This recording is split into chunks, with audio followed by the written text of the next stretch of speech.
349. Let's talk about 339 because I wasn't with you guys yesterday. I'm so sorry. So on the day of 339, we were in a heavy day of creation and expression and formation, right? We took that day of 3, which was understanding the Bina energy, all about creation, expression, and emotions. 3 also deals with Gemini. This is community and communication. We're dealing with the internal side of the throat chakra, right? So we take that 3 of understanding and we put it into the month of 3, which is the month of, the thing. So we felt it heavy in the day and we put it into the energy of the month, which ultimately gave us the energy of 6. So we were setting, we were creating the things that we want for our health, wellness, daily routine, our moral and integral code, listening and speaking on some things, teaching and learning on some things. 6 is deal with Virgo energy. Being of service was heavy on that day as well, too. Dealing with the space of equality, speaking on what you want to receive in return for what you give. And of course, we put that energy into the 9, which is all about giving and receiving, right? Because that's the space of formation. What you learn about putting energy into the 9 is you're going to get it right back, right? Because we put that 6 into the 9, and what the 9 does is it gives us back that 6, but it gives it to us in bite-sized pieces that we can chew on. So it gave us the 6 back in the 1 and 5. So we were all up in the solar plexus chakra, giving us our. So the universe, we put that 6 of what we wanted to harvest, what we wanted in our health, wellness, daily routine, and things like that. And the universe was like, all right, focus on the solar plexus chakra then. 1 being that sense of knowledge. 1 is Aries energy. Aries rules over the first house, right? Aries deals with the gut that controls the mind, and everything starts with a thought.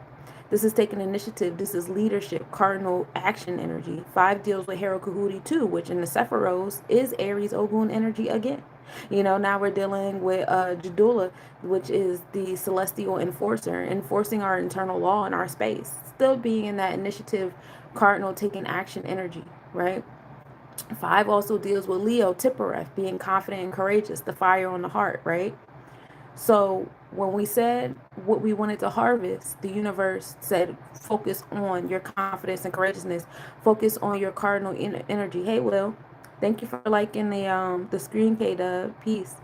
Thank you, Goddess. Peace, peace.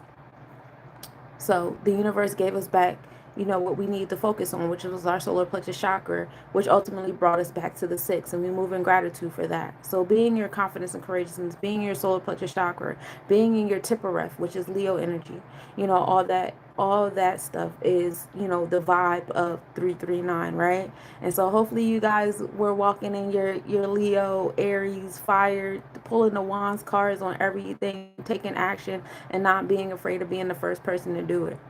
Today is 349. So today we started down 4, which is Chesed foundation. 4 is Cancer ruling over, home and family. Peace, Goddess. Thank you for the gifts. I didn't even see you come in. You starting to master coming in through the back door. You did that before. I ain't saying nothing the first time you did that shit. But 4 is Chesed energy. 4 is Cancer, dealing with the home and family, the maternal feminine energy, also setting the foundation for the things, right? Because 4 in supreme mathematics is culture and freedom, right? So 4 is the square. Things get built on the square. We love it here. It's very stable and reliable here on the 4s. 4s deal with the letters D and V. These are the letters that we can rely on to give us the things that we need, right? D, dad. M, mom. V, Venus, vertex, what we attract in our space, and we love it when it's stable and reliable. So we take that 4 of Chesed energy, the home and family, and we put it into the month of 3. This is the month, again, of expression, creation, understanding, that being an energy. 3 is creative, emotional space. Thank you, Goddess. I appreciate the gifts. So 3 also deals with Gemini, which is intellect. The goal with the 3 is you want to work on your focus, whether you're dealing with the numerology of 3, which is all about, being, expressive and creative and stuff like that. But again, you still want to find a focus. You want to be a master of one and you want to dabble in some.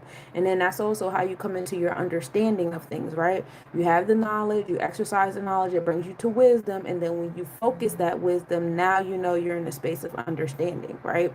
So it's all about focus. Focus is definitely the key to dealing with the 3s, right?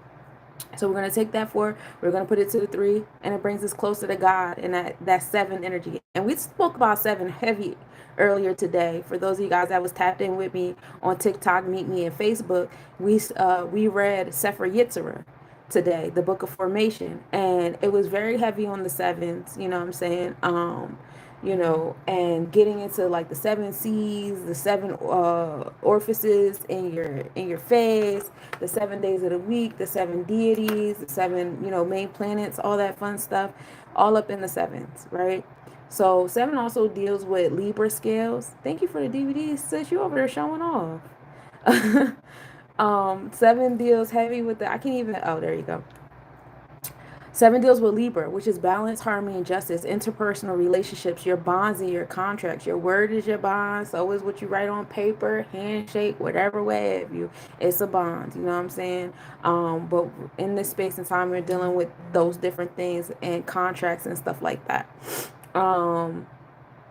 Yeah, so 7 also is also Netzach, which is, the celestial technicians, not technicians, the celestial designers in the Sephiros. This is designing the things in your space, how you want it to look, how you want it to feel. What does beauty look like to you? 7 is Venusian energy in the Sephiros. So now you're tapping into that heart chakra space of, it's beauty. You know what I'm saying? What do you prioritize? What do you value? What's important to you? What is that balance of, material world and how that material, energy makes you feel?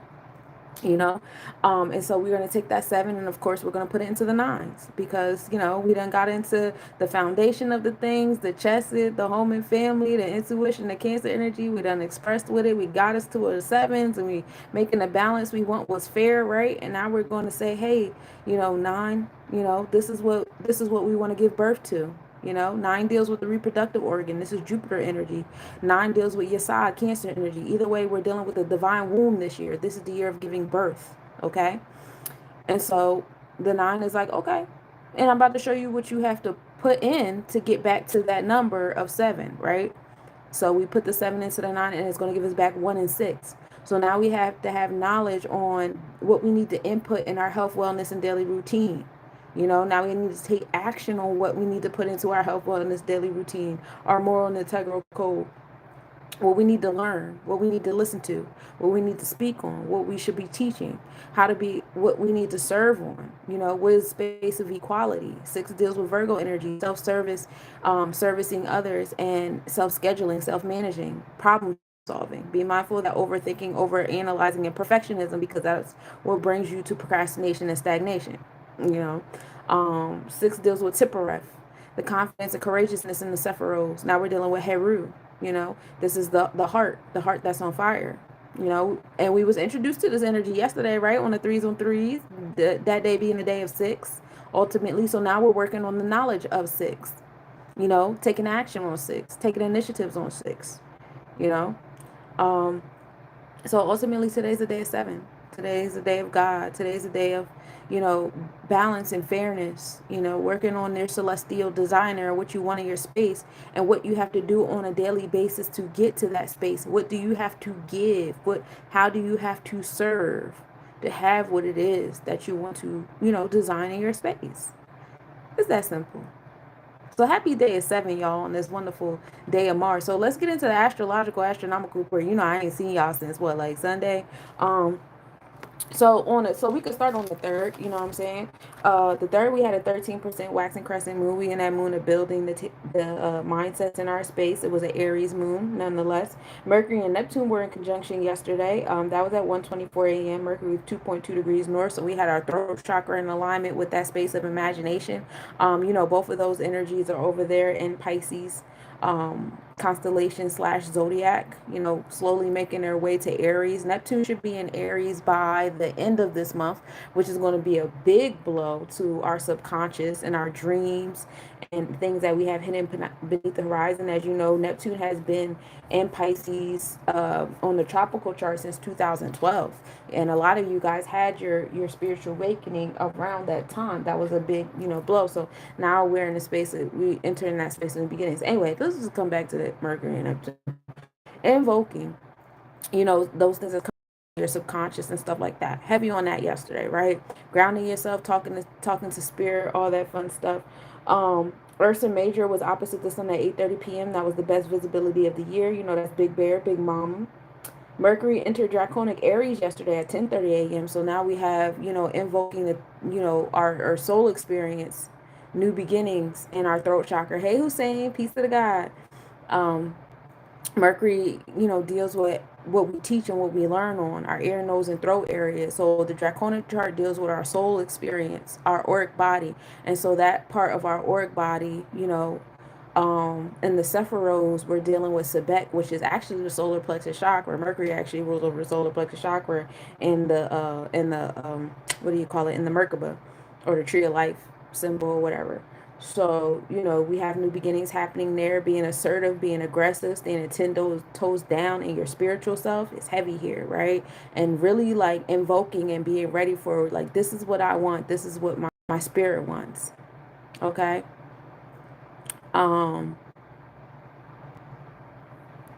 I see you over there in the comments, YouTube. Give me one moment and I got you. So Mercury enters that space in the spirit realm. The moon approached Chiron at 24 degrees Pisces in the sixth house. So having our introspection and our emotional self being connected to our wounds and how we transmute our wounds into a strength was heavy there. And then that's in Pisces. A lot of that stuff was a spiritual experience. A lot of those wounds that you were dealing with. And the sixth house is also showing you how you're applicating and expressing those wounds on a daily basis, you know, and your moral and integral code. We also had some divine alignments. We had Fortune at 18 degrees in Virgo in the 11th house. The Fortune was in opposition with Venus, which was in Pisces in the 5th house constellation. So, you know, you had that magic wand with your heart chakra and your Fortune self. So yesterday, invoking on those threes into that six was definitely, you know, a good idea, you know, bringing into fruition what it is that you want. But again, once again, yesterday, just focus on your solar plexus chakra. The South Node at 4 degrees Virgo in the 10th house, which is that house of achievement and success, was opposite Neptune and North Node in 4 degrees Pisces in the 4th house constellation.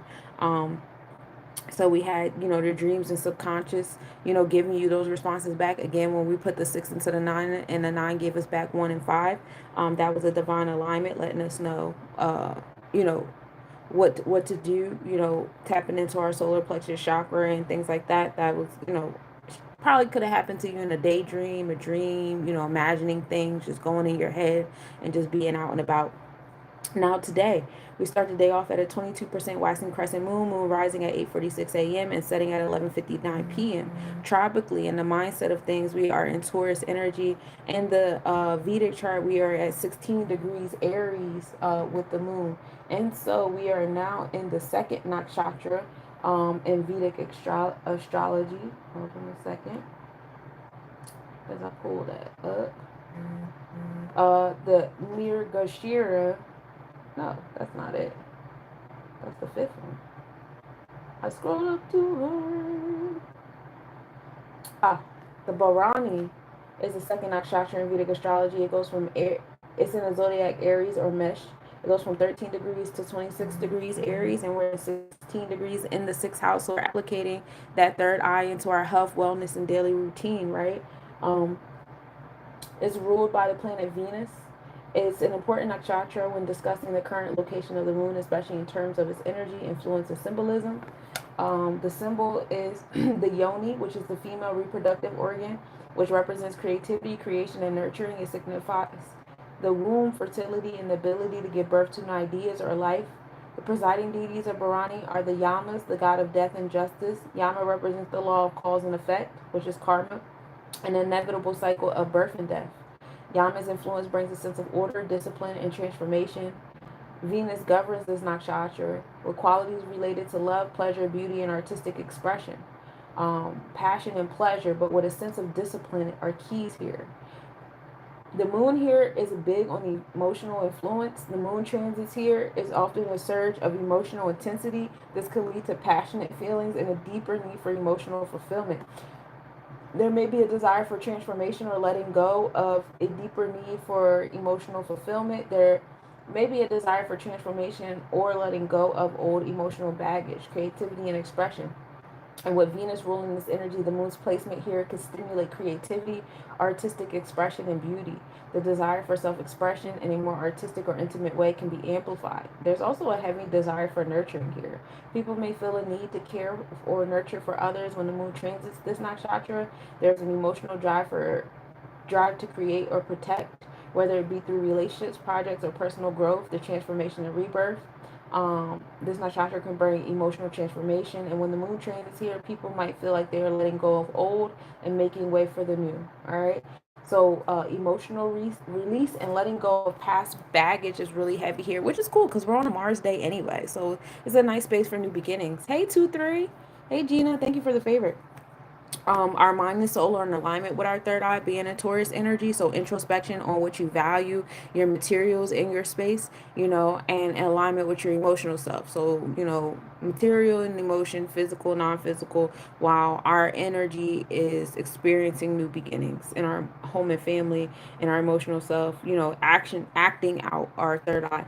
The sun rises at 6:27 a.m. and setting at 5:54 p.m.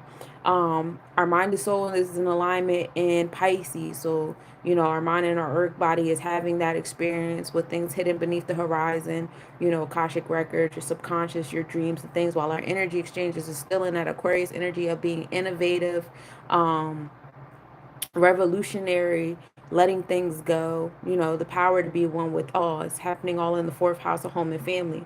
Mercury is the smallest distance to the sun at 8:39 a.m. The moon and Uranus are at minimal angle at 11 p.m. The moon is 4.3 degrees north. Conjunction at 12:11 a.m. The moon is 4.4 degrees north. And yes, it will be visible. So the moon, again, is your third eye, your, emotional self, your maternal self, your nurturing self, you at your comfortable level. And it's sitting in Uranus. Uranus is giving you the progressive pushes that you need to be where it is that you're trying to go. So progressive pushes in your home and family, progressive pushes in your emotional self, which is really cool for what I just said about this nakshatra, which is about like heavy emotional release. A lot of the stuff about yourself, releasing. The moon and Pleiades are also at minimal angle at 7 a.m. The moon is zero point 0.3 degrees south southeast in conjunction at 6:51 a.m. The moon is zero point 0.3 degrees south. Observe at 11:40 p.m. with a 5.4 degree west southwest separation. Pleiades also is the seven wounded sisters. This is how. So not only are you getting an emotional release with Uranus, but Pleiades is also helping you with your wounds in this space over here in the Taurus constellation. It's a nice little pretty cluster of stars, and you might be able to see them because I don't know if y'all noticed lately, but what was that? I want to say that was the moon and Venus. The moon and Venus was showing out the last couple of nights. They was real pretty. Um, And you can see like the dark side of the moon as well. I was trying to get my son to take a picture. It was nice. But yeah, the Pleiades is how you deal with your wounds in the heart chakra, while Uranus is giving you that progressive push. So for my spellcasters out there, if you guys want to, do a special today on your readings and divination or whatever, definitely help the people with releasing some of their emotional wounds, where they hold a lot of their emotional intensity and heaviness at today. Is definitely like a really good one. Anybody have any maternal wounds, any woman wounds, womb wounds? All those type of things could definitely get released today. Um, Mercury enters the Aries zodiac, so now we have Mercury in alignment in mind and soul. So as we think it in our throat chakra, we're going to start experiencing it in our earth body. Give a moment for your body to catch up because Mercury is still in the Pisces constellation. But you will feel more aggressive and assertiveness with the throat chakra versus what you actually produce with the throat chakra. Be mindful of people that come and bring illusion to your space with that Aries mind and soul energy, Pisces action, because that deceitful energy will be, motivated to come around and give you guys like their version of reality and what's going on or whatever, what have you. And that's going to happen this morning at 10:40 a.m. We are still in shadow retrograde as the retrograde of Mercury begins on the 16th, which, whew, take a breath. But that's happening there, and that's the astronomical report. So let me go on into the comments because I see y'all going in over here. All right, Carlos, how can I know more about myself? Do you need like my birthday or something? So this is cosmology. What about Aquarius? Okay, so This is my daily mathematics. I talk about the mathematics of today, the numbers and what the numbers mean as a collective. I also talk about the astrological astronomical report, which is astrology and astronomy at the same time. And I give you all that information as a collective. I give you um, overall today's planetary placements on an astronomical, astrological thing. I'm a Virgo. I have a lot of Virgo placements. That's why I'm so meticulous. I also give you guys the Chaldean time order and a collective tarot reading. So when I'm doing the mathematics, it's collective. I do, if you listen, I will tell you how to applicate these things on a personal level. If, some things that I, suggest is while I'm talking, you might have your birthday and align your birthday numbers with the numbers that I'm speaking on. Or while I'm talking about the planets, pull up your birth chart. I personally recommend you guys pulling up your progressive birth chart. Go to astro/seek.com and click on, I think it's like Astro Tools, and click on secondary progression. Get more in tune with where the planets are for you today rather than your birth chart, unless you guys are still doing natal work, which nothing wrong with that. Keep doing your natal work. But what I also like about the progressive chart is it'll show you your natal chart in alignment with the progressive chart, and it'll also show you the degrees between your natal and progressive chart as well, so you can kind of make a triangle situation between the natal, the progressive chart, and the current chart, and you can see how those three placements are intertwining each other. You can get into this on the tropical chart, which is your mindset, the Vedic chart, which is the events, the happenings around you, which is why everybody likes Vedic so much, because it actually deals with the physical world. Um, and you can get into the Draconic chart, which deals with your soul or your auric experience. So those are the three ways you can get into that right now. The tropical chart is more in tune with the auric chart. But we do see the moon starting to catch up, with its own draconic chart as it passes through the north and south node, which is the draconic chart, which is based on the moon's placements. So that's fun there. But yeah, that's how you could do that. Now, if you would like something personal, I do personal consultations. The first consultation is free. And during those consultations, we'll talk, if you want extended information, you want to come back for another consultation to continue, whatever it is that we're working on, what you want to focus on, and all that stuff like that. But I do that there. I do, card spreads. I don't break your wallet. Like the smallest price reading I have is $22. And as for you want your birth date read and your name read and a tarot spread is $22, and I give it to you in a PowerPoint with some voice notes, so it's something that you can have, download, listen to it over and over again. It's your world. Um, and that's the cheapest one that I have. I don't be trying to break y'all pockets or whatever. But that's how I do my readings. Thank you. I appreciate that. I also teach free energy awareness courses on Sundays. And so that's something else that you can tap into, that I offer people, because I'm not here to scam people and I'm not here for money, but I do still have to sustain myself. But those are the things that I offer for free. Um, so to you guys on YouTube, let me see. Hey Sandy. Hey Blumpkin. How you doing, love? Hey Wast. Back for 4 days, moved out. A tax order came in the mail, and I have been trying to get it unsuccessfully. Scheduled 5 times, agreed time, never showed up. Even went to the house, and she said, "Come visit, I will be home." Got there, it was empty. Want to reach out to get back together, but she was one we broke up because she was confused, and her family didn't like me. Second time breaking up, moved countries to be with her. Everything was loving. First time, as soon as moved on and said, "I hope I'm still here." When you make up your mind, she instantly wanted to get back together. Mm, I will leave that alone, love. I know you came to a whole different country to do that, but Venus is in Mercury right now. It's in Mercury and Aries right now too. It's time to just rewind, unravel. I will let that go. I'm not even gonna hold you. And that's okay. Just, lesson learned. But I will go back there and get your money though. Thoughts on tariffs? I'm not a fan of them unless they're like on a municipal level, and you can actually like go to city council, and people actually show up to the fucking meetings, because nobody likes to show up to those meetings, and tell them where you want the money to go. Like, I think that If we're going to do the zip coding bullshit, people should do it, to the point where like they really start making people more, or mandating people to be more active in their municipal government, whether in their district with the city council or the overall city. It depends on how big the city is. And how I would do it is like, say if it is a small town and it's small enough for the whole city, for the whole town to come to. Like I'm from a small town, so it would be small enough for the whole town to attend council meeting. And it's like, okay, this is how much money we have this month. These are the different, expenses that we have. Where do you want the expenses to go? You know what I'm saying? And there should be some type of like cryptic type situation where people can, like either electronically make the decision while, we're in this conversation at the moment or whatever, what have you. And, by the end of the meeting, it's like, all right, the verdict is in. Woo wop. This is what we're going to do this month. All right, see y'all next month type shit. Now, the bigger the government gets, the more difficult it is to do things like that. That's why I said you could even bring it down to the districts and with the council people, and then let the council people sit at the city meetings, but still have the people show up.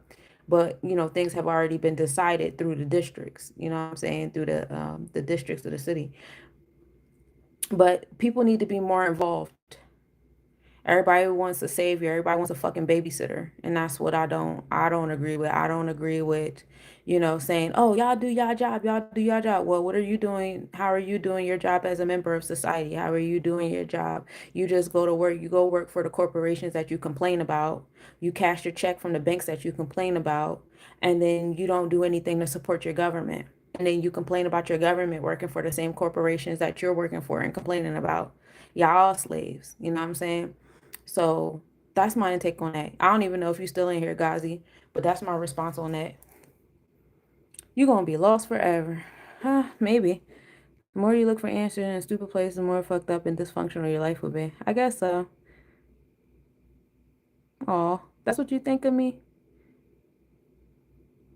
You call yourself a nigga, and you talking about me? This is what the first world privilege birth, I guess. Hey, Jack. Hey, Chart. That's weird.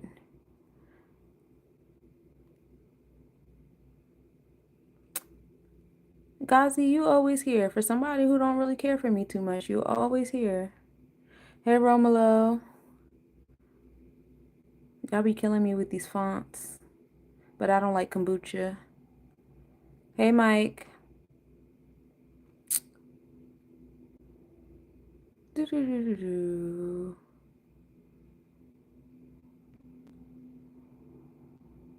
What do you mean? You don't know, like, political people have astrology? They use astrology. Everybody uses astrology. Your whole life is on astrology right now. Work schedule is based on astrology. The way the Federal Reserve moves is based on astrology. The government moves on astrology. Why do you think you have the inauguration, which means omen, in January, in Janus, the space of transformation? You have the Federal Reserve New Year's in September, around the harvest season. Everything is around astrology. Astrology is just a way to tell time with the stars before we started using numbers on the clock. That's literally all it is. And then you get into the physics of the EMF, the electromagnetic field of everything. It's science, it's physics. But okay.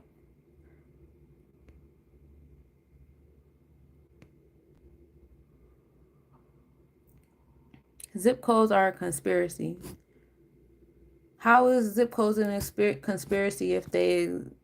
I don't understand. Zip codes are a conspiracy.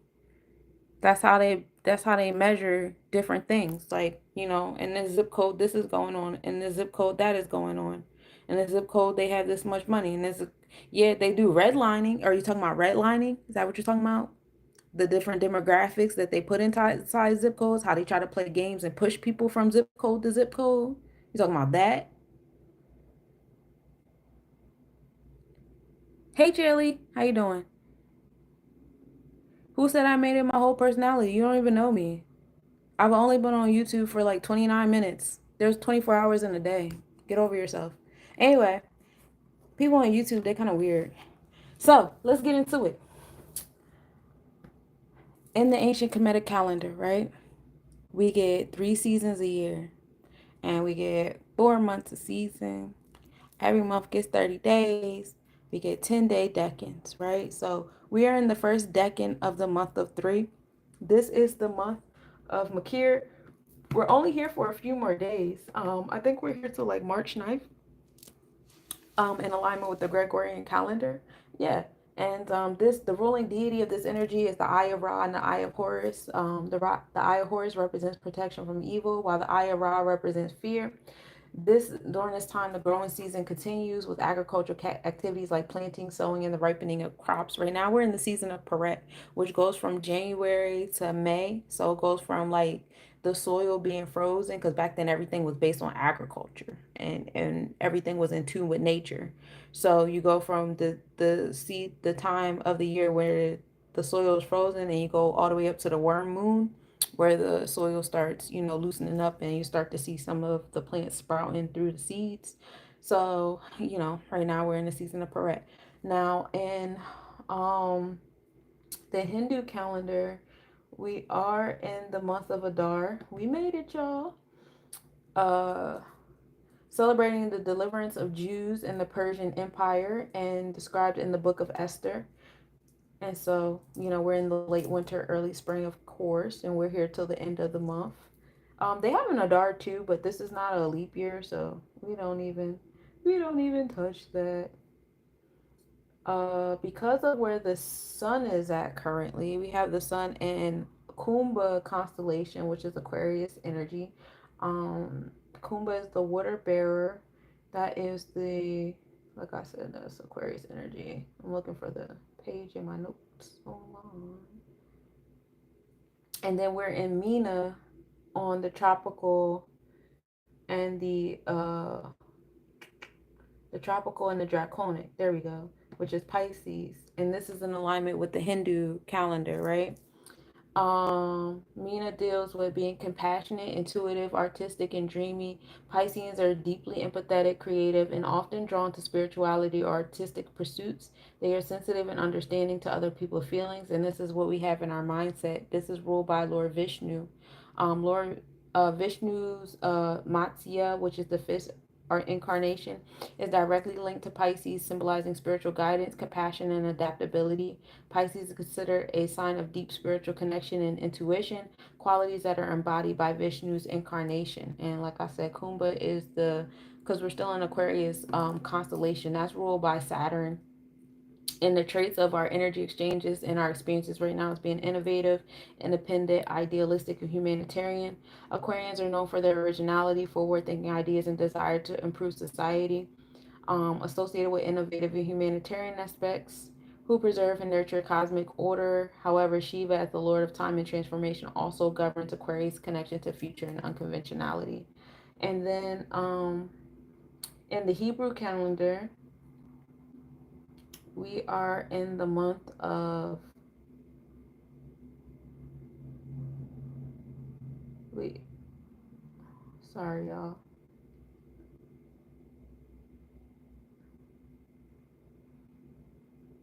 I'm just scrolling back and forth trying to find it. Like, I don't look at this shit every day. Oh, there it is.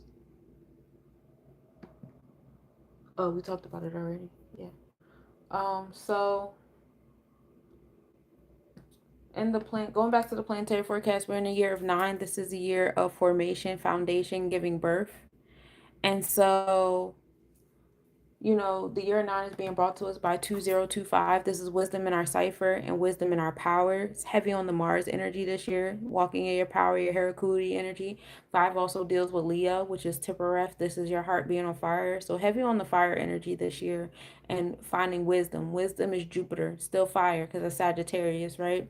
So we're dealing with all 3 fires this year. So you see a lot of things happening and utilizing the fire element, whether we're dealing with the military, we're dealing with Sagittarius energy of foreign interactions and communication, we're dealing with the Leo energy of leadership, romance, A lot of people got romantic pursuits on the forefront of their mind, how they, want to engage in interactions. Celebrities are a reflection of our collective thoughts. They are the stars that we're giving, our attention towards. So as we become more, consumed with our own personal romantic pursuits, we're starting to see in the light, in the celebrities, their romantic pursuits, their different stuff come into the forefront and stuff like that. They're just showing us the stuff that we're already talking about, whether they're doing it subconsciously or, consciously, what I'm saying? Because they're marketing and PR. Like, this is what the people are talking about. So this is what we should be doing on our pages, or, they're doing it subconsciously because we're all connected, right? It's still the same shit. Also militant is heavy here. Military energy is heavy here. Ogun energy, which it rules over iron, iron weapons. That's, dealing a lot with the guns and the bombs and the things of that nature. So that's all 2025 when we're giving birth to all those things. So y'all got to be mindful and careful about what you guys collectively put into the cosmos, because as you can see, when we're doing the mathematics, we are getting it right back. You know what I'm saying? This is also the year of gold, being passionate, interesting, and faithful people, attracting many people, being generous, kind, having long lasting relationships, love of luxury and spending money, ambition, and willpower. The wealth of amber is heavy. This is the energy. Oh, this is the last day of the wealth of amber on the West African horoscope, too. So, bless the natives with a sense of morality as well as rebellion and giving unique instincts, adventurous but not methodical or organized, highly passionate about material goods, and if you are, they will be easily lost. So having that balance between, your love and your desire for material goods, and, your love and desire for people and humanitarianism and giving back. The wolf is the horoscope in the Native American culture. We're here until March 3rd, March 20th. This is the Frog Clan. Wolves are quick and elusive, great at adapting, and great willpower. Do not fall to influence. Wolves are omens that have great healing powers, good intuition, and bring sense to life and death. Ash is the Druid horoscope or Celtic. We're here until March 17th. The Enchanter, the animal is seal, seahorse, or seagull, being powerful imagination, intuition, and spontaneous. And these people tend to be observant and curious and still very reserved. When they find their soulmate, they are givers. We are in the year of the wood snake. This is a period of transformation, creativity, wisdom, and unpredictability, flexibility, and diplomacy, opportunities amongst the challenges, physical vitality, and passion is here. So that's all the energy there. We are in the day of Osiris. We're in Osiris until the 10th of this month. And so, reading on Osiris, being a strong leader, aggressive, selfish, honest, god of the underworld and resurrection, strong, intelligent, vulnerable, and independent are the keys here. Also, coming back into the calendar of the things, we are in the third day of the week, which is Yom Shlishi in the Hebrew calendar. Spiritual significance is on the third day, God gathered the waters and caused dry land to appear. This is Genesis 1:9 to 13. And it is also the day when vegetation began to grow. It is a day associated with growth and nourishment. This day is considered a day of blessing because it is the only day in creation where two blessings are mentioned. This is Genesis 12 to 13. It symbolizes abundance, growth, and the fertility of earth. Yam Shlishi keywords for today are growth, abundance, and nourishment. Lord Anuman and Lord Mars rule over Tuesday in the Hindu religion or practices, whatever you want to call it. This is the monkey god, and it's a symbol of strength, devotion, and courage. He's also the remover of obstacles and is associated with physical and mental resilience. Mars, the planet of energy, action, and aggression, aligns with Lord Anuman's qualities. Associated activities: Tuesdays are regarded as special days for offering prayers to Lord Anuman, particularly to seek strength, victory, and the removal of obstacles. Devotees also perform Anuman Chalisa recitations or visit Anuman temples. It is believed that fasting on Tuesday can bring good fortune and courage. So, yeah, that's the Hindu, the Hebrew, the ancient Kemetic calendar, all those different things. That's for those days. So now we can get into the planetary hour. Oh, hold on. Let me talk to you guys about the chakra for today. Um, Today is the solar plexus chakra. This is Manipura, which is the city of jewels. It's located in the upper abdomen or in the middle of the back. The keywords for today is willpower, power, self-expression, self-esteem, courage, confidence, energy. It's symbolized by the globe of fire, the C note or 528 hertz for my musicians, the vowel sound, Ram or Hling are the Hekals for my Reiki healers, and yellow 590 to 560 NM. You know, the solar plexus chakra is ruled by Mars or Ogun. um Aries, you know, is the internal side. This is the gut that controls the mind. This is dealt with Herakuhuti or Jabora, which is severity. This is the enforcement of law, courage, fearlessness. This is the fifth sphere or the fifth sephira. Enforcement of the celestial government or administration.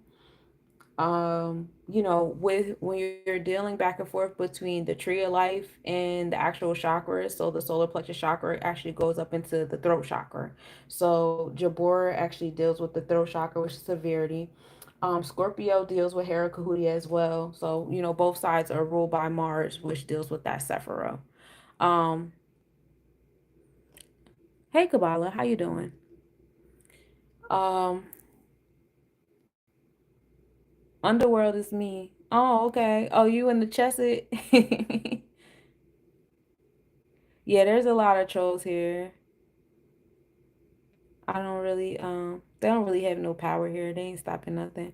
My friends, love is better than anger. Hope is better than fear. Optimism is better than despair. So let us be loving, hopeful, and optimistic, and we'll change the world. Ashe.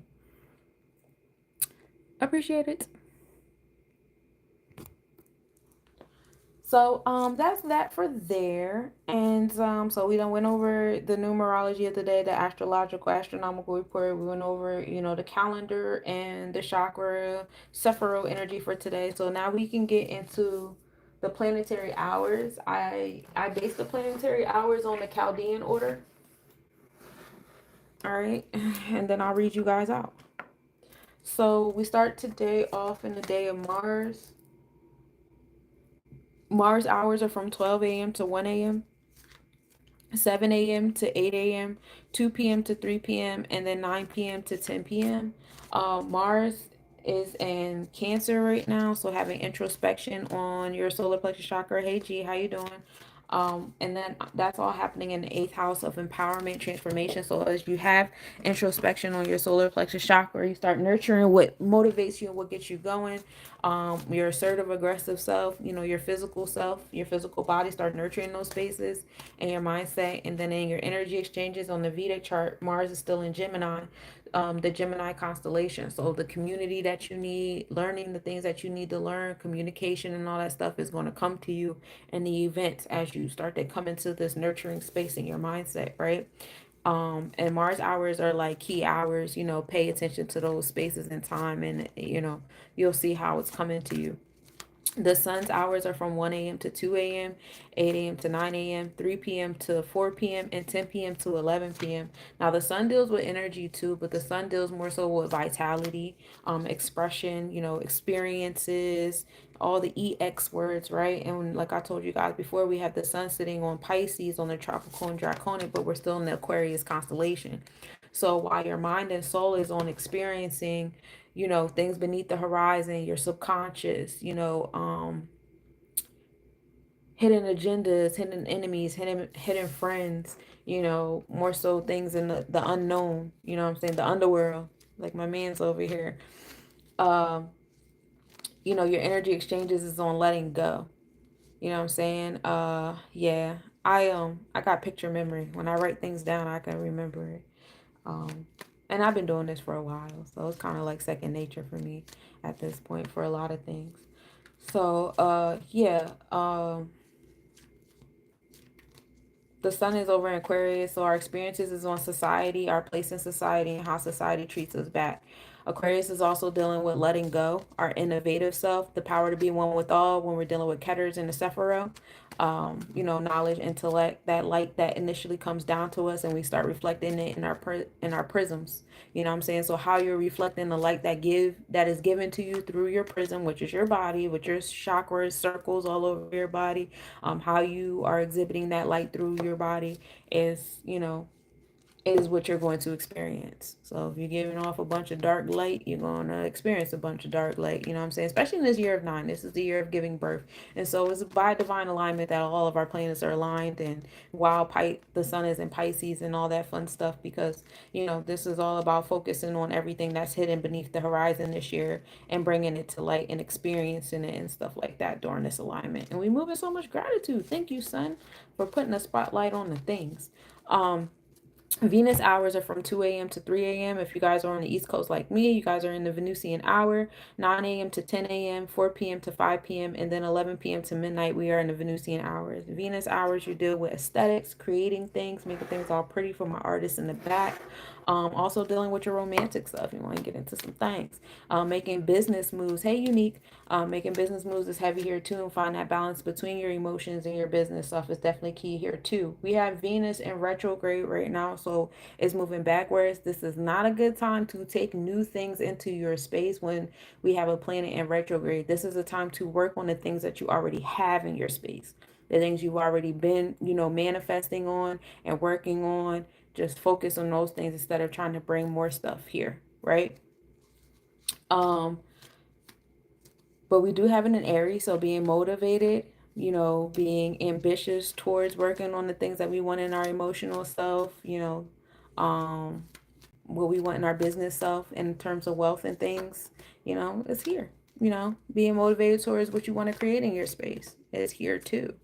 Thank you, Kabbalah. I appreciate it. And so, what star sign am I? I'm a Virgo. I have Virgo experiences. Your Aquarius, my North Node is in Aquarius. I'm learning how to let go. We'll see how good we are. Thank you for the gift. I appreciate that.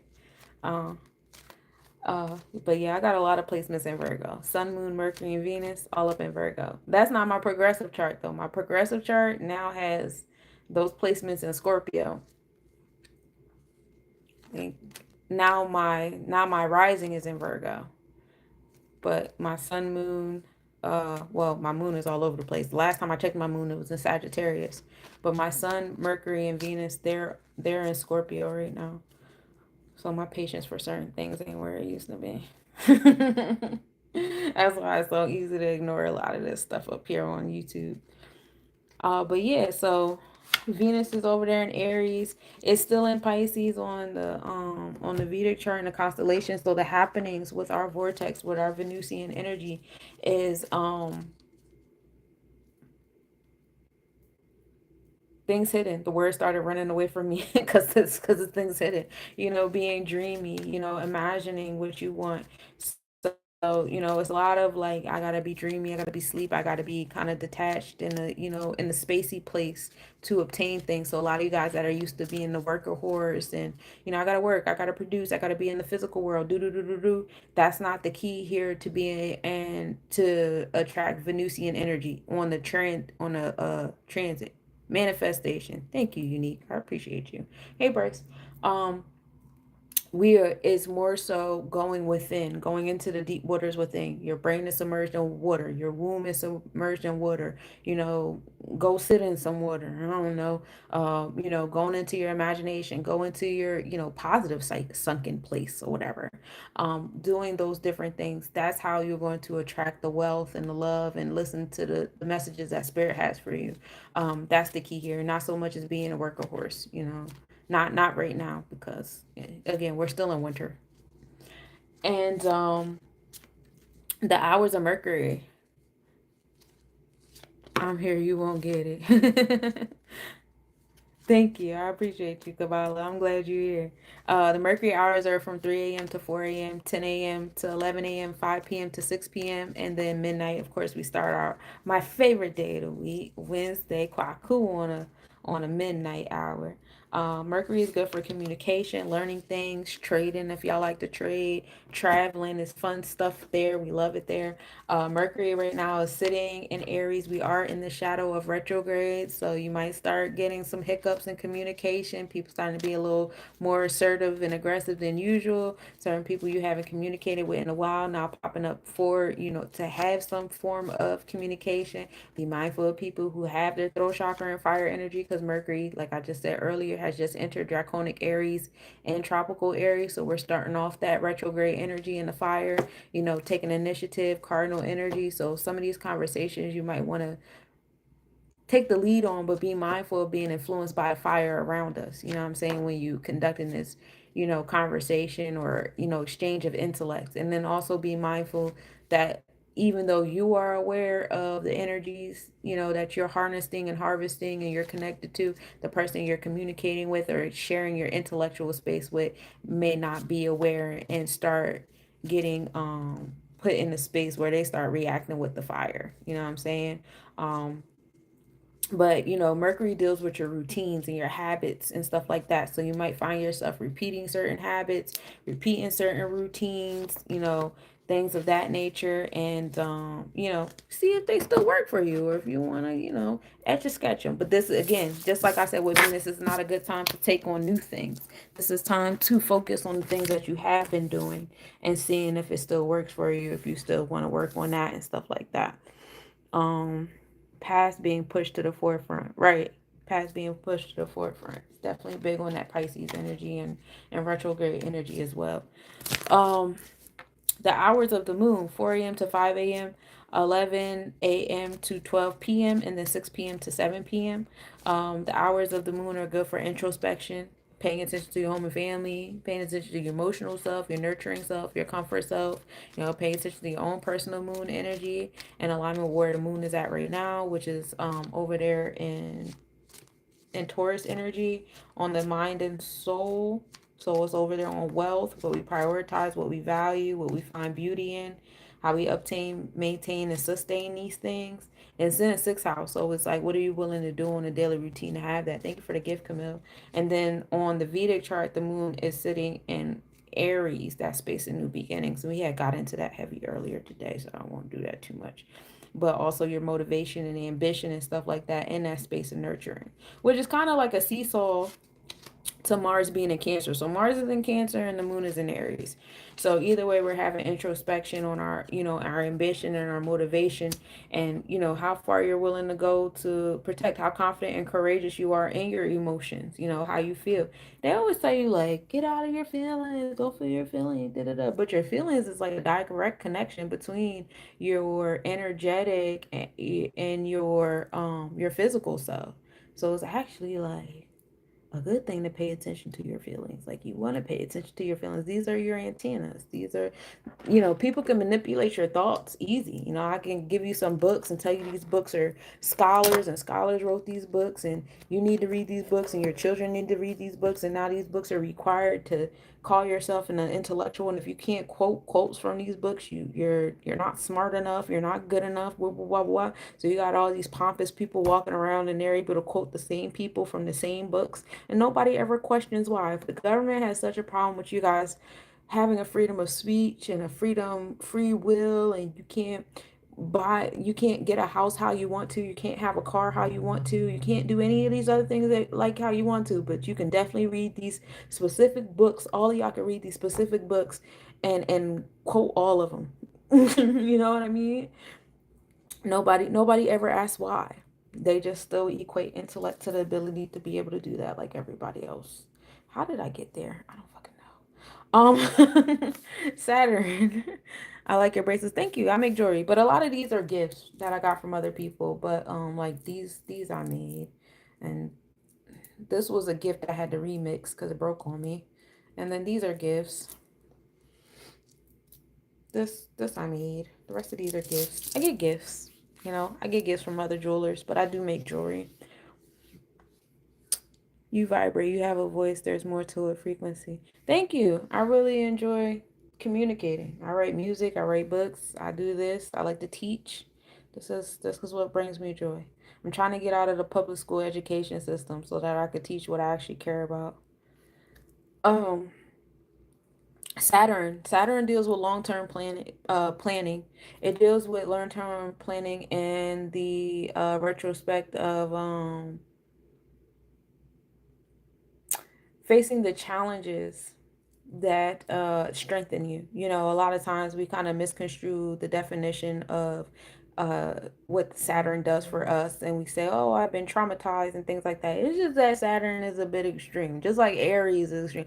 All these planets are their energy is way bigger than your human self, just like your energy is way bigger than your human stuff. That's why sometimes your emotions feel so big, especially for those of you guys that are very in tune with your emotions. A lot of time your emotions are so big and they're so overwhelming, and that's why when you suppress your emotions, you start getting tumors and cancer and illnesses and muscle spasms, and you start attracting crazy shit in your space and all these different things like that. So being mindful of that is key. But you know, the energies of the planets are so big, so Saturn can be seen on a human level as, oh, this is traumatic, these were traumatic experiences.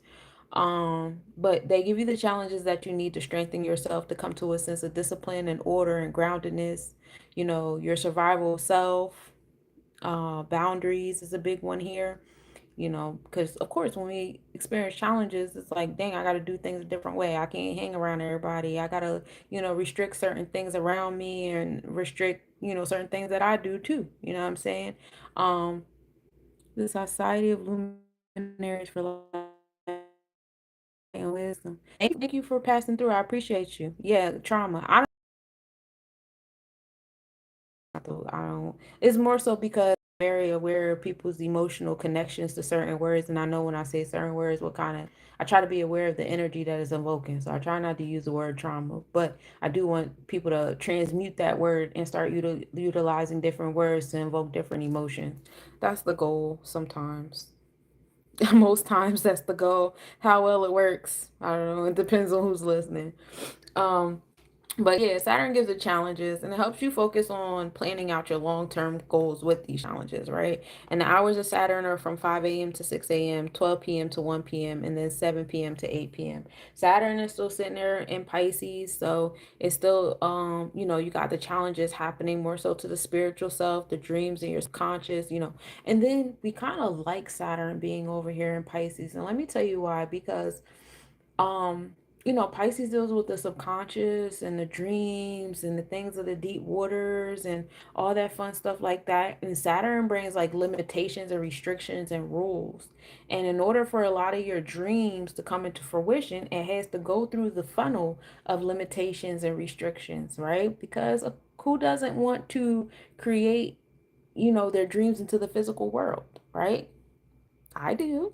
You know, a lot of my dreams I want to experience, but I got to realize like what kind of routine do I have to have? You know, what kind of tools and resources? What do I need to be doing on a daily routine? How do I need to be carrying myself? Hey, Sunny, um, you know, what kind of community do I need to be around? What kind of restrictions and boundaries and discipline or order do I have to have for these dreams to come into the physical world? And so that's where Saturn comes into play. It helps you, you know, pay attention. So, okay, these are some of the challenges that these dreams can bring to you. You know what I'm saying? This is how we can make it realistic. This is how we can bring some groundedness to it, stuff like that. So, you know, Saturn and Pisces ain't a bad thing. You know what I'm saying? We like it here, you know. Um, Saturn will be entering the Pisces constellation, I want to say like later on next month, this month-ish. Uh, nah, probably like what is that? April, Mayish. Saturn will start entering. No, we're at 21 degrees. Yeah, by the end of this month, Saturn is gonna be Pisces constellation too. So we're gonna be in Pisces all across the board, baby. Ooh, that's gonna be fun. Okay. We see the Vedic chart catching up to the tropical. We love it here because you know thoughts move way faster than Earth, right? So that's why the tropical chart is like 24 degrees ahead of the physical chart. So you guys be mindful of your thoughts, you know, your dreams and all that stuff because it's all moving way faster than the physical world. And I know that can create a sense of, you know, I'm getting tired. You know, I've been thinking these things for a long time. I've been dreaming these things for a long time. Why aren't they happening in the physical world yet? And that's because The eye in the Masa is like 24 degrees. It's almost like a whole like zodiac sign apart, you know what I'm saying? So, we just give grace, we take a breath, the thoughts create words, right? And then, again, it still has to go through that funnel, it has to go through those prisms to be birthed into the physical. So we take a breath, the analogy I give is like, how strong do you want your tree to grow? You trying to give birth to a palm tree or a house plant? Because those two take, totally different times to gestate, flower, bloom, come through the soil, all that. They require different amounts of water, sunlight, and stuff like that. Like if you got palm tree dreams, baby, you gotta have palm tree patience. You can't have house plant patience. It's not gonna work. You're gonna be over there driving yourself crazy. So, be mindful, be aware of that, you know what I'm saying? Yeah, action definitely creates habits. And again, all that stuff takes time. That takes time. What we think we become. Absolutely. I love y'all quotes that y'all putting down there. These are all good. Jupiter also deals with long-term planning, but Jupiter is more generous. Jupiter is like, I'm optimistic, I'm about giving, I'm on the humanitarian side, I'm all about the joy and the sensual stuff. Saturn is like, this is could go wrong. You got to make these rules, you got to have this discipline, you got to have these restrictions. And Jupiter is like, hey, it's going to be a great time while we're doing it though.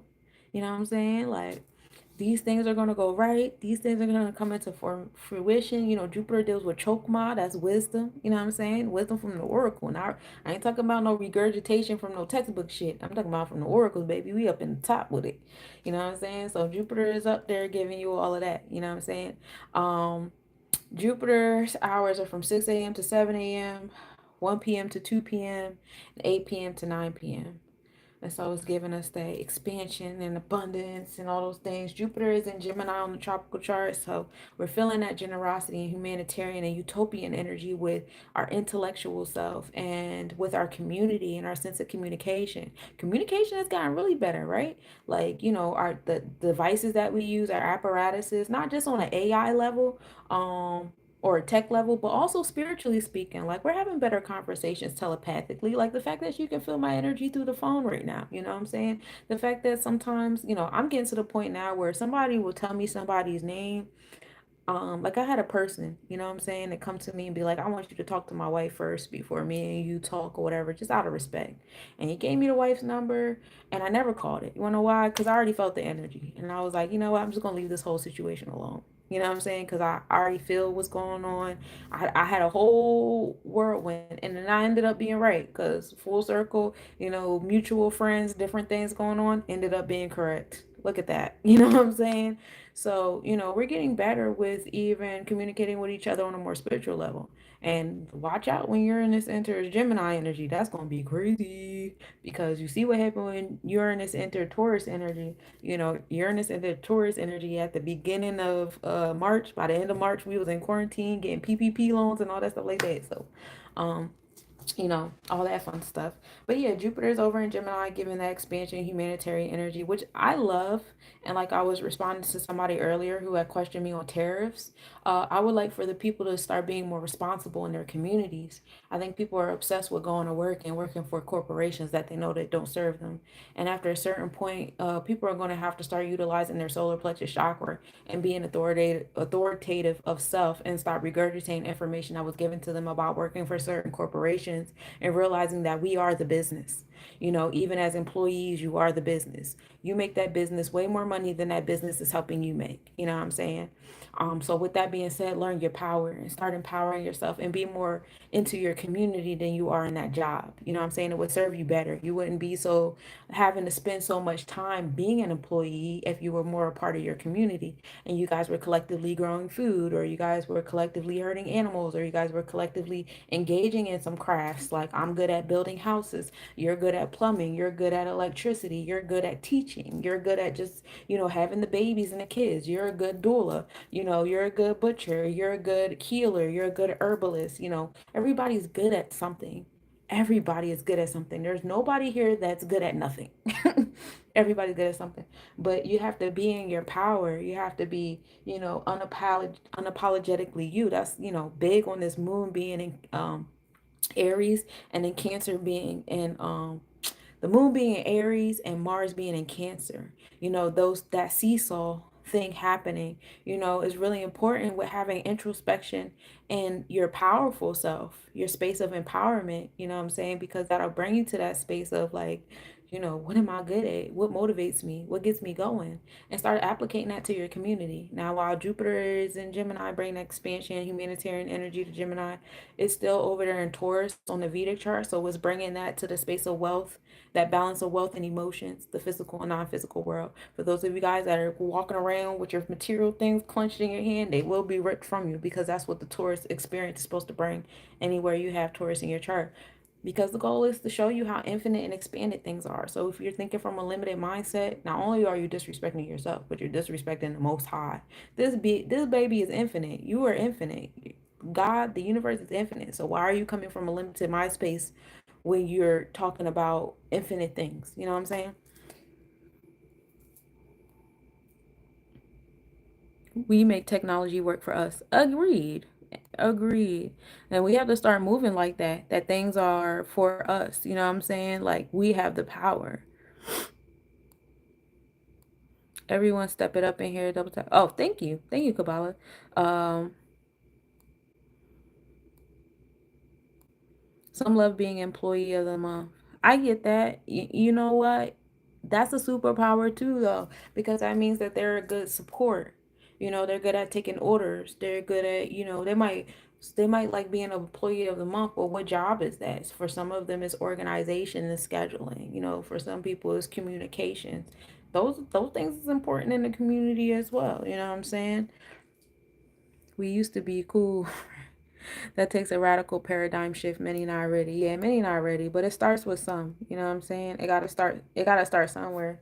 Hey Blumpkin, what's up with you? So, that's what Jupiter wants, that humanitarian energy. That's all. It wants to create that utopia. And I understand, I get it. Not everybody's utopia looks alike. You know what I'm saying? I'm a big fan of Kimya Dawson. And she had this song, can't think of the title right now, but it was real shit though. She was like, some people, want to be hippies and they want to live in a forest, and some people want to work an hour 9 to 5 shift, and both people should have those experiences. Why not? If you want to wear a suit and tie and go over there and do your thing, you're allowed to have that. I respect you having that. In the same breath, I should be able to, live my life and do what I want to do without you coming over here telling me I should do what you're doing. And I don't want to do what you're doing over there. You know what I'm saying? Like, I don't want to come into your space. Like, I don't go into people's workplaces and say, hey, fuck what y'all doing. What y'all doing ain't right. Do what I'm doing. Like, I don't do that because I don't want nobody doing that to me. I just try to gravitate to the people who already are on my type time. You know what I'm saying? So, you know, that's that there. But yeah, and that's it for the celestial hours, y'all. And like I said, we got Uranus over there in Taurus, providing us with progressive pushes. And hey, Lord Drew, I'm on all the shifts, or unless you're talking about you on the graveyard shift. Excuse me. We also have Neptune. See, these planets go beyond the seven, so they're not a part of the Chaldean order. Um, But again, we got Neptune at a 29 degree. 29 degrees is a crazy degree. It's kind of like that snow in between the channels, like so it's difficult because now you like right in between, you right in that mutable space between mutable Pisces and cardinal Aries. So you'll feel some challenges, because this is 2 and 9 is balance and harmony on what you're trying to give birth on with that Neptune and Pisces. And we know things going through the womb ain't always the prettiest experience. The baby getting all deformed and trying to go through the womb, it hurts. It's not a fun experience. You know what I'm saying? It's a lot of struggle. It's a lot of pain there. And but it's cool because we're coming into Aries energy, and we're gonna have all these planets lined up in Aries at some point, and that's going to be very interesting on so many different levels. Um, just because, all the different facets that Aries represents, and how some people like to utilize that Aries energy. And, there's a lot of different talks and collective mindsets, and people's hidden agendas coming to the forefront about war and violence and all those different things. And so, when we had that alignment in Aries, you already know. You already know. But We got a lot of time before that because this is just a tropical chart. We ain't even get to the Vedic chart yet. So take a breath. Pisces, Neptune's still gonna be in Pisces in the Vedic chart for like another like 12 years or so. You know what I'm saying? We still chilling over there. Uh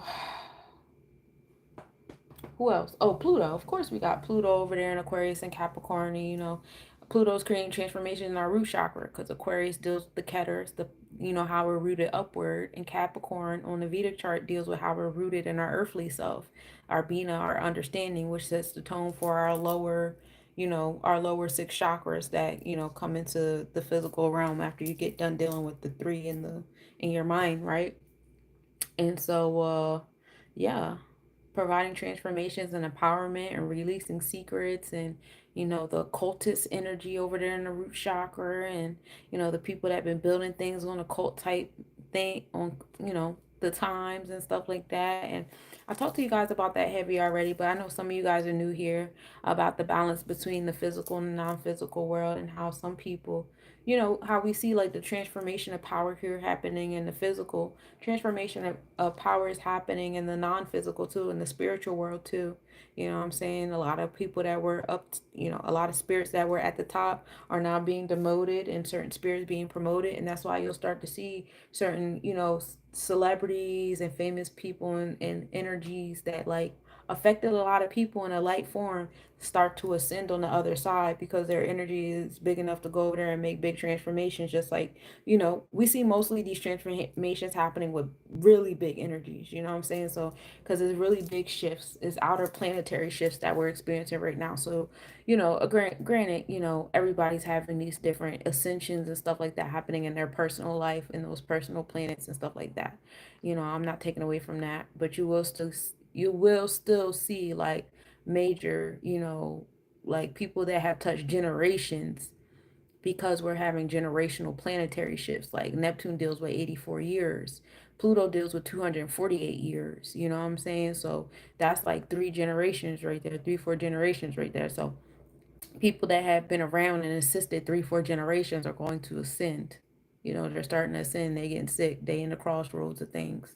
You know what I'm saying? And you'll start to see that in that realm of the things. And, we have Chiron over there in Aries, transmuting our wounds and strength. That's happening in the fifth house. So childhood wounds is on the forefront.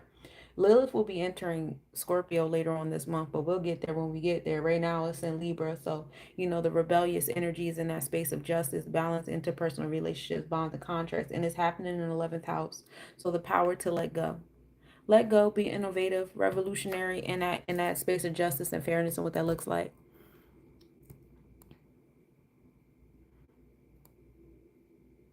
Oh, Blumpkin always comes in here with that weird shit. 12 different perspectives, but we are the zodiac. Right. Oh, thank you for subscribing, G. Snow. Yep. Mayan and zodiac calendar both coming to an end. Yeah, I gotta get into the Mayan calendar a little bit. I'm working on it. In beginning, all the same. Right. Death and rebirth. Do you know Kabbalah? Yeah, I like the Kabbalah. I'm big on it. Today, I do stream reading every day, and today we read Sefer Yetzirah, which was really good. But we did the Westcott. Westcott is only like 60 pages long, so I was able to read all of that in like an hour and a half with everybody, which was like a Zoom through. So tomorrow I'm gonna start the Kaplan version. I like the Kaplan version because I want to because it really breaks down each verse of Sefer Yetzirah. And then after that we're gonna get into the Zohar. But I'm trying to learn like the Hebrew alphabet. We're gonna get into the collective reading, but when you get into the collective reading you're gonna see that I even have Kabbalah cards. I have a Kabbalah deck of cards. And when I teach my tarot class, I teach people how to build their tarot decks based on the tree of life and the Sephiroths and all that stuff like that. Hey, Pac-Man. So yeah, I'm heavy on it. Very heavy on it. Hey, Joe. So the theme for today is dreaming. Heavy on the Neptune. Neptune and who is that? Jupiter. Poppy is dream. Well, poppy is the herb for today. And we're at a 4 and 1. So when you're chesed and the ketters. So having mercy, the deep waters, your dreamy like self, and Ketters is your intellect, your light, your downloads. But having, yeah, we like it here. I'm sorry. Yeah, that's Jupiter. Jupiter and Neptune. Expansion and abundance in our dreamlike self. And then the 10th Sephiroth, yeah. And so we have a reverse two of pentacles. There is a lack of balance and fairness in between the physical and the non-physical world. So we're going to work on that balance between our dream world and the physical world and how we work things into our space. Also, to expand on that, we have a reverse five of swords. So, when we come into the five of swords, it's kind of like it's kind of like, why are the words running away from me? Because it's Pisces energy. It's kind of like disruption. It's a little bit of chaos, like choosing chaos a little bit in our intellectual space. But you see how my man's is over there kissing feet and stuff like that. We're going to get up off our knees. We're not going to be doing that. We want to empower ourselves with intellect and knowledge. And so sometimes we're in certain spaces where we don't have the knowledge. We don't know what's going on or whatever, what have you. We're going to come back into this space. You know what I'm saying? Trusting your spiritual self, trusting, your gut, allowing your gut to lead the way. Because when I was talking about earlier in the textbook thing, like being able to regurgitate textbooks and us coming into this space where it's like, oh, that's the only way you receive knowledge. But it's not. That's actually not even real knowledge that you're receiving. It's actually the Chesed. You know what I'm saying? It's actually the Neptune. It's actually the Piscean energy. That's where the real like intellect and wisdom and things like and the knowledge comes from. Is from, the light, the connection. You know what I'm saying? So keep that in mind when you walk in certain rooms. Sometimes it's best to just follow your gut with certain things, you know what I'm saying, instead of regurgitating textbook information. Now, when you in certain rooms, sometimes regurgitating textbook information might be the best survival skill because you're around a bunch of NPCs, you know what I'm saying? But you'll also know when to do that as well. But, all of that is moving into your confidence and courageousness. That five dealing with, Jadula, which is your celestial enforcer, enforcing what you know. So what parts of ourself are we going to focus on? You're going to focus on your Bina, which is your space of understanding today. This is the third Sephiroth. This is Saturn energy. So focus on those Saturn hours. Like I was telling you, Saturn is over there in Pisces energy right now. So it's bringing us back to the Neptune. Saturn is over there in that Pisces energy in our tropical chart, as well as Draconic. And then it's also in Aquarius on the Vedic chart. So it's in that, happenings of letting go in society and being detached from society. Aquarius also rules over electronic communication as well. So long-term planning and challenges and, our sense of understanding in that space, but also, in our mindset in that Pisces energy. This card is also associated with Mars and Capricorn. So again, coming to our solar plexus chakra, that confidence and courageousness and the different, what we need to have rooted. What do you need to have in your root chakra in order to have a balanced solar plexus chakra? I get into this heavy in my energy awareness course. So when you go down to your root chakra and you learn about, the different, challenges you experience that gave you your discipline, your connection with society or your disconnect, and how, sturdy it makes you feel. You know what I'm saying? Some of you guys, you guys had a root where it's like you couldn't rely on people, the people that raised you put you in a space where you're in hyper independence. So when it comes to your confidence and courageous self, you're probably like, easily triggered. You start arguing, you might be violent, you might be volatile, or you get into this, you have a underactive solar plexus chakra where you let people push you around and boss you around and you be quiet. You might go punch the air in the darkness by yourself instead of, having this balanced solar plexus chakra that says, hey, we need to have a conversation. These are laws, these are my boundaries. You cross them, we need to talk about this because that's not acceptable. You know what I'm saying? So we want to go down to the root chakra. If our solar plexus chakra is feeling imbalanced or can use a little fine tuning or whatever, go down to the root of it and find out what your discipline or order in your survival self. Some of you guys don't have a balanced root chakra. Some of you guys are shaky there, and that's why the other part of focusing on yourself is your solar plexus chakra here.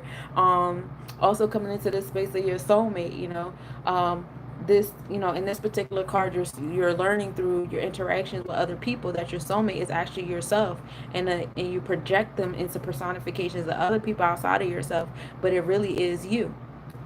So you go back down to your solar plexus chakra. Go back down to your root chakra, and it'll bring you up to your solar plexus chakra, so you could be your soulmate. You know what I'm saying? You're going to attract people who are in alignment with your soul. Culpable girl. Is somebody that's like being a little sneaky. You know, they on the force. They in your home and family. They in your interpersonal stuff. You could be a little comfortable with this person, but I wouldn't.